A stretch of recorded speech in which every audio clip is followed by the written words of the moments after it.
Bismillahirrahmanirrahim. Assalamu alaikum students. My name is Imran Ahmed and I'm your computer science teacher.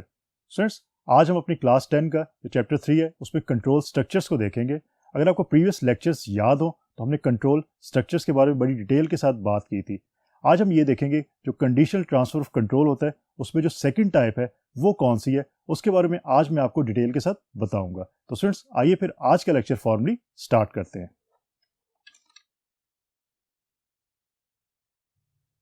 तो students ये हमारा chapter number 3 है जिसका नाम है कंट्रोल स्ट्रक्चर्स. आपके रेफरेंस के लिए मैं इसका इंट्रोडक्शन एक दफ़ा फिर दे देता हूँ आपको. लेकिन आज का जो स्पेसिफिक लेक्चर है वो हमारा किसके बारे में, वो कंडीशनल ट्रांसफर ऑफ कंट्रोल में जो सेकंड टाइप है उसके बारे में. लेकिन उससे पहले थोड़ा सा इंट्रोडक्शन ले लेते हैं कि कंट्रोल स्ट्रक्चर होते क्या है, ताकि आपके माइंड जो है वो रिफ्रेश हो जाए और आपको आइडिया हो जाए कि हम क्या चीज़ जो है वो स्टडी करने जा रहे हैं. So control structures control the flow of execution of a program. इसकी 3 टाइप्स हैं, sequence, selection and loop structures. और हम जिसकी बात करें वो बेसिकली सीक्वेंस जो आपका स्ट्रक्चर है उसकी बात करें. और आज सीक्वेंस स्ट्रक्चर की इनफैक्ट आपकी जो लास्ट आपका लेक्चर होगा. नेक्स्ट लेक्चर में हम बात करेंगे सिलेक्शन स्ट्रक्चर की. So in sequence structure instructions are executed according to the increasing order of their line numbers. Example मैं आपको अभी बता देता हूँ ताकि आपको आइडिया हो जाए कि सीक्वेंस स्ट्रक्चर क्या होते हैं. सिंपल ये चीज़ याद रखिएगा कि आपने जो प्रीवियस चैप्टर देखा था उसके अंदर हमने बात की थी कि जो एग्जांपल्स हमने की थी वो एग्जांपल्स इनफैक्ट आपकी सीक्वेंस स्ट्रक्चर से ही रिलेटेड थी. तो आइए फिर एक फॉर्मली एग्जांपल मैं आपको बता देता हूँ इसकी कि सीक्वेंस स्ट्रक्चर की एग्जांपल क्या है. So let's C. So students इस एग्जांपल से आप फेमिलियर होंगे क्योंकि प्रीवियस जो आपका चैप्टर था उसमें आप इस तरह की एग्जांपल्स आप लिखते रहे हैं और आपको अच्छी तरह पता है कि आप लाइन नंबर लिखते हैं 10, 20, 30, 40, 50 एंड सो ऑन, और उसके आगे फिर आप स्टेटमेंट्स या कमांड्स जो है वो मेंशन करते हैं. तो ये आपका सिंपल सीक्वेंस स्ट्रक्चर है. इसके अंदर आपने कहीं भी जो है वो ट्रांसफर ऑफ कंट्रोल जो है वो शिफ्ट नहीं किया. मीन आपने कहीं भी ऐसे नहीं कहा कि लाइन नंबर 20 पे आप मौजूद हैं तो आपने कहा यहाँ से जंप करके लाइन नंबर 60 पे चले जाओ. तो हम अब ये देखते हैं कि हमारा जो अनकंडीशनल और कंडीशनल ट्रांसफर ऑफ कंट्रोल होता है प्रोग्राम के अंदर वो इनफैक्ट क्या होता है उसके बारे में आपको पहले बता देता हूँ. सो लेट्स सी.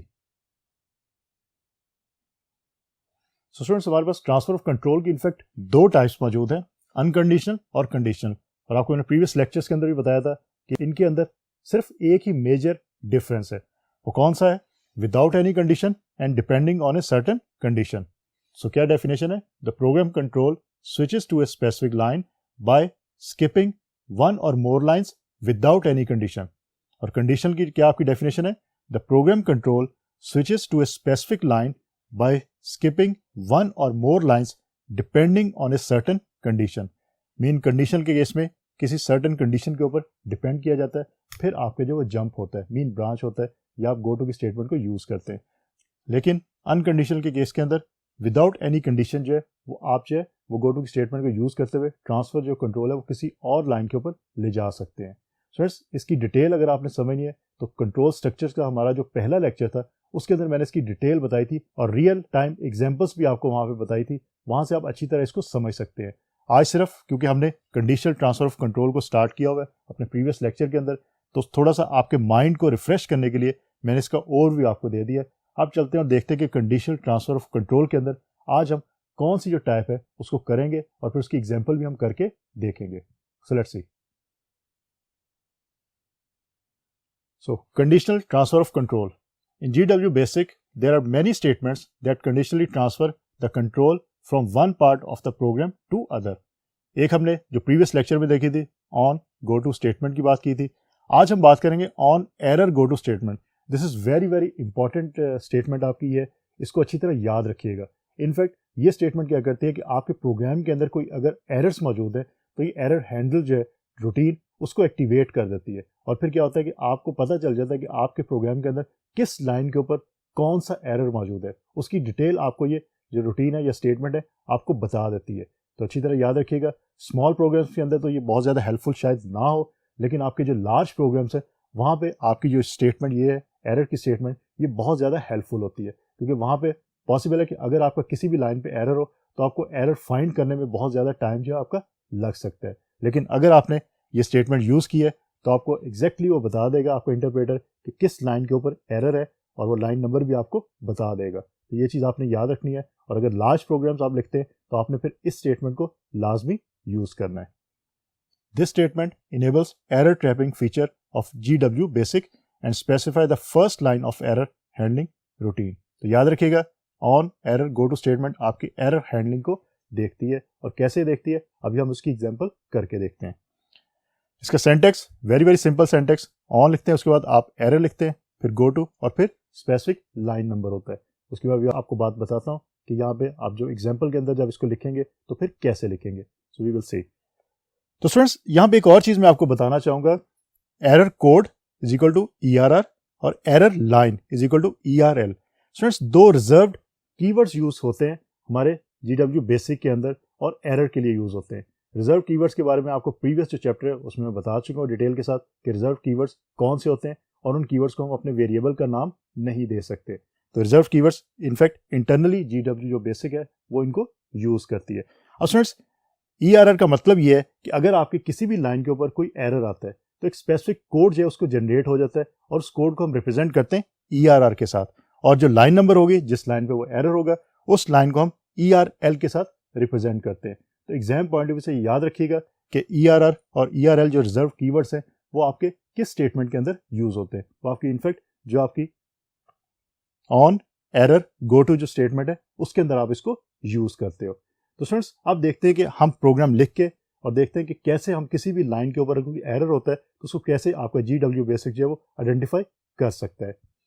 इसके साथ एक और बात याद रखिएगा कि आपने लाजमी जो भी प्रोग्राम लिखना है, अगर आपने इस स्टेटमेंट को एंड करना है, जो आपकी on error go to line number statement है, इसको एंड करने के लिए आपको जो कीवर्ड यूज करने पड़ते हैं, रिज्यूम का कीवर्ड भी आप यूज कर सकते हैं, उसके साथ साथ हम जो कीवर्ड ऑलरेडी एक यूज करें एंड का, आपको वो लाजमी यूज करना पड़ता है, अदरवाइज आपकी जो स्टेटमेंट है वो एंड नहीं होगी। तो इसको एंड आपने लाजमी करना है। तो आइए स्टूडेंट्स फिर एक एग्जाम्पल करके देखते हैं। अगर आपके पास प्रीवियस कोई प्रोग्राम मौजूद है उस प्रोग्राम को ओपन कर लें, अदरवाइज GW बेसिक को ओपन करें, हम नया एक प्रोग्राम लिख के देखते हैं और उसके अंदर हम ये ऑन एरर जो गो टू स्टेटमेंट है आपकी, इसको रन करके देखते हैं और देखते हैं कि कैसे एरर्स फाइंड करेगा आपका GW बेसिक का इंटरप्रेटर। सो लाइन नंबर 10 के ऊपर आ जाएं। स्टूडेंट्स नॉर्मली हम लोग क्या करते हैं, हम ये जो स्टेटमेंट है इसको टॉप ऑफ द प्रोग्राम लिखते हैं ताकि आपके तमाम जो नीचे लाइंस मौजूद होंगी वो तमाम लाइंस जो हैं वो चेक हो जाए। इसलिए अभी हम एग्जाम्पल कर रहे हैं और बिगनर्स टाइप पे एग्जाम्पल कर रहे हैं, बेसिक एग्जाम्पल कर रहे हैं, तो हम भी क्या करेंगे, हम सबसे टॉप के ऊपर जो पहली हम लाइन नंबर लेंगे उसके ऊपर ही हम ये स्टेटमेंट लिखेंगे। So line number 10 on error go to. अब लाइन नंबर आपने आगे देना है, कौन सा लाइन नंबर देना है, 70 देना है। अब देखते हैं कि लाइन नंबर 70 पे क्या हमने मेंशन किया हुआ है, ये चीज याद रखनी है। ये लाइन नंबर चेंज भी हो सकता है, सिर्फ आपने ये देखना है कि उस लाइन के ऊपर आपने मेंशन क्या किया हुआ है। So let's see, line number 10 दोबारा से लिखा आपने, on error go to 70, enter किया। लाइन नंबर 20 इनपुट, इनपुट का आपको ऑलरेडी पता है, इनपुट का मतलब है कि अगर यूजर मीन आप या मैं कोई वैल्यू देना चाहते हैं कंप्यूटर को या GW बेसिक को, तो वो कैसे ली जाती है, वो इनपुट के थ्रू आप उसको दे सकते हैं वैल्यू। सो इनपुट, इनपुट के बाद डबल कोट्स के अंदर हम लिखते हैं enter first number is equal to, और देन डबल कोट्स आपके क्लोज है, उसके बाद हम लिखते हैं N1 और साथ परसेंटेज का साइन। याद रखिएगा परसेंटेज का साइन हम क्यों यूज कर रहे हैं। स्टूडेंट्स यहाँ पे एक बहुत बात याद रखिएगा, मैं आपको हमेशा ये कहता रहूँ कि हमारे जो भी लेक्चर्स हैं GW बेसिक से रिलेटेड, उसमें आपके जो नेक्स्ट लेक्चर्स होंगे वो प्रीवियस लेक्चर्स के ऊपर डिपेंड करते हैं। मीन आज का जो लेक्चर है वो आपके प्रीवियस जो लेक्चर्स है उस पर डिपेंड कर रहा है। आपने वेरिएबल्स के बारे में डिटेल से पढ़ा था, और परसेंटेज का साइन आपको पता है किस वेरिएबल की टाइप को डिफाइन करता है, इंटीजर टाइप को। ये बात हमने पहले कर ली हुई है, तो इन चीज़ों को आपने याद रखना है। अगर आपने उनकी प्रैक्टिस की होगी तो आपको ये चीज़ें याद रखना आसान होगा, नहीं की होगी तो फिर आपको मुश्किल पेश आ सकती है। So N1 percentage integer type का वेरिएबल, एंटर किया। लाइन नंबर 30 पे आए, एक और इनपुट करते हैं, input double quotes enter second number is equal to और N2 परसेंटेज। मीन हमने N1 और N2 दो वेरिएबल डिफाइन किए, दोनों की हमने डाटा टाइप क्या रखी, इंटीजर। तो ये बात आपने याद रखनी है। एंटर किया, लाइन नंबर 40 पे आए, एक और वेरिएबल हमने R डिफाइन कर लिया, उसकी हमने डाटा टाइप रख ली इंटीजर। और आपको पता है कि अगर आप टाइप जो डिफाइन नहीं करते तो क्या होता है, सिंगल प्रिसीजन। बाय डिफॉल्ट आपकी GW बेसिक उसको सिंगल प्रिसीजन जो कंसिडर करती है। So R percentage sign is equal to N1 multiplied by N2। Mean n1 और n2 को मल्टीप्लाई आपने करना है, उसकी वैल्यू आपने स्टोर करवानी है जो आपने r इंटीजर जो वेरिएबल डिफाइन किया है उसके अंदर स्टोर करवानी है। एंटर किया, लाइन नंबर 50 के ऊपर हम आते हैं प्रिंट डबल कोट्स में रिजल्ट इज इक्वल टू, और उसके बाद हम लिखते हैं r%, मीन आपको जो रिजल्ट है जो r के अंदर वैल्यू स्टोर है वो आपको रिजल्ट के अंदर शो हो जाए। देन हम 60 के ऊपर एंड कर देते हैं इसको और एंटर किया। अब हम करते हैं कि जो हमने अभी देखा कि एरर मीन ERR का कोड यूज़ करना है और ERL का आपने कोड यूज़ करना है। सो लाइन नंबर 70 के ऊपर हम करते हैं 70 space print space double quotes के अंदर error code is equal to, और उसके बाद आप लिखते हैं ERR, जो कोड मैंने यहाँ अभी आपको बताया वो आपने कोड यहाँ पे लिखना है। तो अब आप देख सकते हैं कि लाइन नंबर 10 के ऊपर हमने कहा था on error go to 70, mean अगर एरर हो किसी भी लाइन पे तो कहाँ पे आपने जंप करना है, आपने लाइन नंबर 70 पे चले जाना है, मीन एरर आपने शो करवा देना है स्क्रीन के ऊपर। सो लाइन नंबर 70 के बाद next line 80 space print double quotes error is on line number is equal to ERL mean आपके एरर लाइन नंबर कि किस लाइन पे एरर है, उसके लिए आप कोड कौन सा यूज़ करते हैं ERL का। देन आपने इसको एंड भी करना है तो 90 पे आपने इसको एंड कर दिया। अब स्टूडेंट्स आपका कोड कंप्लीट हो गया। अब इसको रन करके देखते हैं और फिर देखते हैं कि आपका आंसर किस तरह आ रहा है। लॉजिक आपको समझ आ गई कि किस तरह आप काम कर रहे हैं। अब देखते हैं कि आंसर के अंदर जो हमने लॉजिक बनाई है उसी लॉजिक के मुताबिक आंसर आएगा या डिफरेंट आएगा। लेट्स सी, इसको रन करते हैं। आपको पता है रन करने के लिए मीन एग्जीक्यूट करने के लिए आप रन की कमांड को यूज़ करते हो। अब स्टूडेंट्स लाइन नंबर 20 पे आपने कहा था एंटर फर्स्ट नंबर, तो आपसे एंटर फर्स्ट नंबर वो पूछ रहे हैं, आपको बहुत बड़ी वैल्यूज़ दे दे। उसके बाद वो आपसे पूछे एंटर सेकंड नंबर, आप कोई और वैल्यू दे दे लेकिन वैल्यू आपकी बड़ी होनी चाहिए, क्योंकि हम ये करेंगे हम कोई एरर करके देखेंगे मीन बड़ी वैल्यूज़ होंगी तो फिर इंटीजर टाइप का जो आपने R डिफाइन किया हुआ है उसके अंदर वो वैल्यू स्टोर नहीं हो सकती, क्योंकि आपको ये पता है कि R जो इंटीजर वेरिएबल होता है आपका उसके अंदर आपकी जो बाइट होती हैं वो सिर्फ 2 बाइट स्टोर हो सकती है, उससे ज़्यादा स्टोर वो नहीं कर सकता। तो अगर आपकी बहुत लार्ज वैल्यू है तो फिर आपको सिंगल प्रेसिजन या डबल प्रेसिजन जो वेरिएबल है उनकी तरफ जाना पड़ता है। अब स्टूडेंट्स आपने 2 एंटर फर्स्ट नंबर भी कर दिया, सेकंड भी कर दिया। अब जब एंटर करेंगे तो अब एग्जीक्यूशन के मुताबिक अगर आप देखें तो लाइन 20-30 के बाद लाइन नंबर 40 को एग्जीक्यूट होना चाहिए, क्योंकि इंटरप्रेटर है लाइन बाय लाइन एग्जीक्यूशन करता है। लेकिन लाइन नंबर 40 को उसने एग्जीक्यूट नहीं किया, आपको आंसर में उसके अगेंस्ट दे दिया है error code is equal to 6, mean कोई भी वैल्यू उसने कोड की आपको मेंशन कर दी, रैंडमली आपको वैल्यू जो वो दे दी गई 6 और एरर कोड आपने लिखा था कि एरर कोड मिले तो आपको एरर कोड उसने दे दिया। इसका ये मतलब है कि लाइन नंबर 40 के ऊपर एरर है, और लाइन नंबर 40 के ऊपर जब एरर है तो आपके क्या हुआ इसके अंदर कंडीशन कि एरर आ गया, तो फिर जंप कर जाओ या ब्रांच कर जाओ किस पे, लाइन नंबर 70 के ऊपर।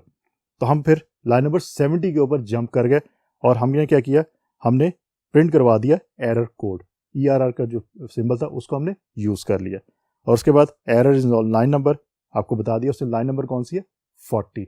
तो इस तरह आपके प्रोग्राम के अंदर अगर एरर्स हो तो एरर के बारे में वो बता देता है आपको, और उसके साथ साथ अगर लाइन नंबर है जिसपे वो एरर है वो लाइन नंबर भी आपको वो मेंशन कर देता है GW बेसिक, इस तरह बताता है। उसके बाद आपको पता है क्योंकि इंटरप्रेटर है लाइन बाय लाइन एग्जीक्यूशन करता है, तो जहाँ पे एरर होगा ये जस्ट जंप कर जाएगा जो आपने लाइन नंबर इसको बताई होगी, फर्स्ट जो आपकी लाइन नंबर 10 के ऊपर स्टेटमेंट थी वहाँ पे, मीन आपने कहा था 70 तो 40 पे एरर तो इसने जंप कर दिया।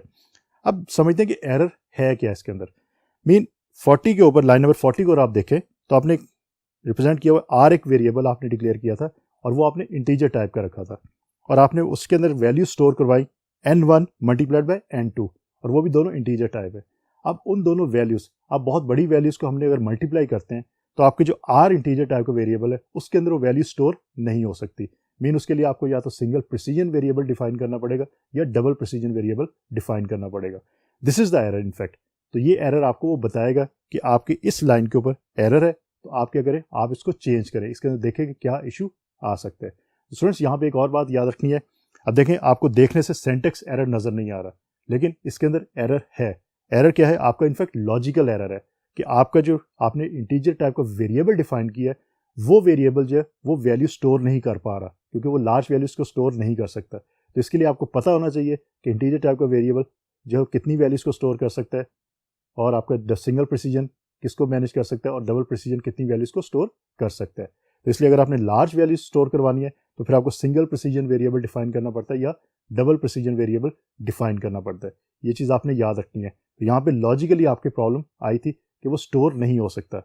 आपके जो कंप्यूटर है, जो GW बेसिक है, उसने इसको आइडेंटिफाई करके आपको शो करवा दिया, क्योंकि जब वो वैल्यू स्टोर करवाने की कोशिश करेगी GW बेसिक R के अंदर तो वैल्यू स्टोर नहीं हो पाएगी। तो इसका मतलब है कि यहाँ पे एरर है और ये एरर वो आपको बता देगा।